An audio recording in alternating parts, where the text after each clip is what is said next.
When it is raining like this and grey outside and you've got little ones, let's say it's over the weekend and you've got this weather, what do you do with them? And if they've had their screen time, you said, no, no more TV. No, I'm taking your tablet away from you. No, let's do something. What do you do with them? Is there enough in Jersey for young people? There's a play plan that's just been launched by the government that's designed to protect every child's right to rest, relax and play, and to make the island more child-friendly, a better place for young people to grow up in. So they're looking at safer play spaces. They're looking for support for families, and they really want play to be a part of everyday life for young people. Emily Jennings has just picked up the phone. Emily, good morning. Now tell me why you're quite well placed to talk about this kind of thing. Good morning, Jenny. Yeah, absolutely. It's been a few years that I've been championing play in the community, which is not just complaining, but being creative. So creative design solutions for play spaces, but also just advocating and promoting play in the community. Yeah, really important is play. Was it a big part of your childhood, Emily? Yeah, it was. I mean, I don't think I really kind of noticed. I mean, children play naturally, and actually, it's sometimes the grown-ups and the systems and around them that stop them playing, that say, "Oh, you're being too noisy, you're being too boisterous, or stop moving around so much, sit down, sit still."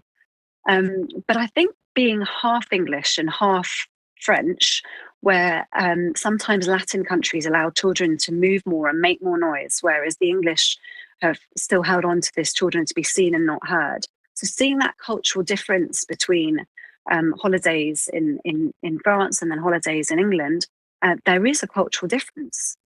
That's really interesting, actually. The differences in Europe with play. Yeah, because Yeah. there's differences in socialising as you get older as well. I'm thinking going out for a glass of wine and how it can be a big part of an evening out in France, for example, savouring that wine rather than maybe drinking a few too many and not really caring what they taste like in other parts of the world. Possibly. Yeah. But also, I was in Italy recently, and in the public square, they were all just dancing. There was like a giant conga in the Milan square, and it was freezing.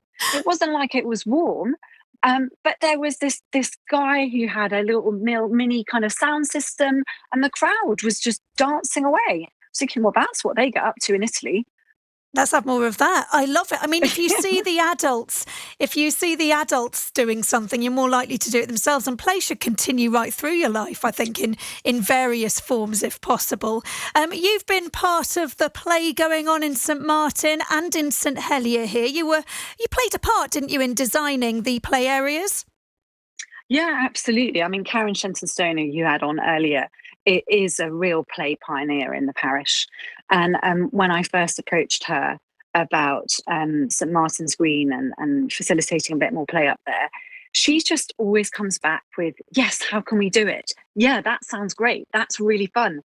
Let's make it happen. So her kind of yes before no answer is such a big part in it, of this. It does need the community to all say yes and to all be keen and pull together to make play happen. Yeah, well, tell me about those areas, St Martin and Parade Gardens, St Helier, how they've been transformed. Yeah, and I think nature's such a fantastic playground, and that's why Karen and I started first with the play logs and the nature play area, and then moved on to the formal fence playground, which is also really key for kids with additional needs, because sometimes they're not so aware of road danger. So the fence is a way of keeping them safe, and it's also a way of parents and carers being able to relax, because they can just sit on a bench and know their kids aren't going to run off, and they're playing on stuff that's safe and designed for playing, and there aren't going to be any kind of natural hazards. So it's not just play and rest for the children, but it's also play and rest for the carers. Yeah, really important. Just as important, isn't it? To be able to offer that care and to lead by example and all of that, you've got to have the energy for it. Brian got in touch earlier. He was listening to the programme and he said, well, don't all primary schools have playgrounds? Can't they be developed and allow the public access to them all year round with CCTV put in to protect from vandalism? What do you think Yeah. to this idea? I think it's a great idea. And actually, he's not the first. The infrastructure minister has been asking for this for a while. And it is part of the play plan, actually. So there really is a desire to share school spaces.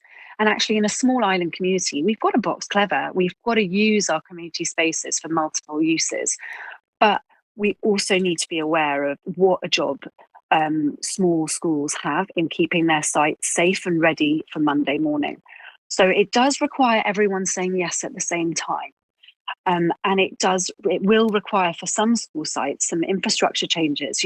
How can we isolate the playground spaces from the teachable spaces? And a lot of school playgrounds are not designed for public use. So some sites will need a bit of a jig around. But as Karen said earlier, where there's a will, there is a way. Yeah, absolutely. What about indoor spaces for children? I mean, there are homes and there are TVs in most homes, but they can be switched off. I suppose we start there, don't we? Yeah, absolutely. I mean, I think it's recognizing the importance of play. And I recently led a parenting webinar called The Power of Play, which was really fun. It was just we had a bit of a play workshop sharing some play at home ideas. But it is hard for parents to have the energy and the space to be creative. And you spoke earlier about the privilege of a garden and a trampoline, and that's not something that everybody can have. St Helier's got 5,000 children, and most of those don't have gardens. They're living in flats, which is why I'm so passionate about creating the 2 new play spaces and parade gardens. But as you say, when it's wet, the little ones, we can put them in a puddle suit and they can go out and play in muddy puddles. But teenagers are sometimes less keen to go play in the rain. So what can we do to facilitate indoor covered play for them whilst we wait for Fort Regent and the new youth centre? Yes. So I've got a few ideas. Oh, go on. Well, we've got to think creatively on this. But around the world, where cinemas are kind of dropping in attendance, they are converting them into alternative activity spaces. So whether that's bouldering, which is climbing without ropes, so it's more kind of free climbing, and you don't need that kind of a 1-to-1 ratio with the belaying, and you can fit more people in for kind of free climbing. So bouldering is a great use of windowless closed rooms. Yeah. So there are 10 screens in the Cineworld, and it apparently only operates at 5% capacity, which Wow. is unbelievable. But I guess everyone's got home cinemas and screens. So with 10 screens, could we convert some of those into a bouldering room, or even some indoor skate ramps would be cool, or those giant trampolines that they have in some spaces. And you were saying earlier, adults don't get a chance to jump. Well, they could jump and watch a screen at the same time, or Yes. climb and Double watch. up. Let's kind of, be multimedia about this. Oh, that is interesting. We have to speak to the cinema next, won't we? And see if that's a goer there. Yeah, because the lobby's enormous and there's a huge upstairs bar that's rarely used. So that could be a really cool bouldering cafe. And I mean, I even joked about doing slides off the balcony because the lobby's so big, you've got the clearance. So, yeah, I think our imagination's our only boundary, really. We just need Well, everyone to say yes at the same time. Well, this is the thing, and we've seen the transformation in, for example, parade gardens. I really enjoy walking through there and seeing how busy it can be when it's a bit drier than it is today, granted. Yeah, no, absolutely. I mean, it's a lovely space, and I've loved creating that and working with the Jersey Youth Parliament, who are such a positive source of energy. And they really come up with great ideas, and they've come up with lots of ideas. We just need to get on and implement them now. Yeah. And waiting 3 years for minimum for the fort, or even for the St Helier Youth Centre, it's not good enough. We need to respond quicker, and we can pivot. That cinema space is huge, and they'd be keen. So it's just everyone to kind of, say yes at the same time. So that's Mm. government, JDC, the planning department. Let's pivot quickly to facilitate more indoor play. I mean, you can say, 3 years isn't long, but that's someone's childhood. That's the difference between them Yeah. wanting to go out and play and them having to start studying hard for their exams and not having so much of an opportunity. It's a massive part of a young person's life, isn't it? Oh, it's huge. Those 3 years, if you imagine 13 to 16, as Yeah, you say, that's someone's childhood. And we've absolutely. got higher rates of childhood overweight and obesity than the UK. Mm. And particularly for St Helier, the rates are high. And our rates of inactivity in teenagers, they're not meeting the 1 hour of movement a day. And we can't expect schools to do it all. We need to provide those community spaces where kids can just show up. They don't have to book in or come on their night of their youth service night. We just need places that kids can show up and move and socialize and be together. Emily, thank you. Emily's a local play champion, someone who advocates for play, someone who has embraced that inner child herself as well. The idea of creating slides at the cinema to slide down from the top floor to the ground floor. I mean, I love that idea. You've got to keep it alive, the child inside you, to appreciate what children might need nowadays. And you've got to have a memory on you as well to think back to the kinds of things you enjoyed, especially if you grew up here in Jersey like I did. What was it you loved to do? Was it times at Fort Regent? Was it times go-karting? There were a couple of opportunities to do that in Jersey that there aren't now. Was it you visited the Shell Garden? Remember that halfway up the hill? Not a lot to see there now, is there? Tell me what it was. Tell me what we should do. Some few great ideas there from Emily Jennings. Thank you. Who, by the way, as you may have heard there, played a part in designing the St Martin's play area and parade garden. So she's certainly got the experience as well, hasn't she?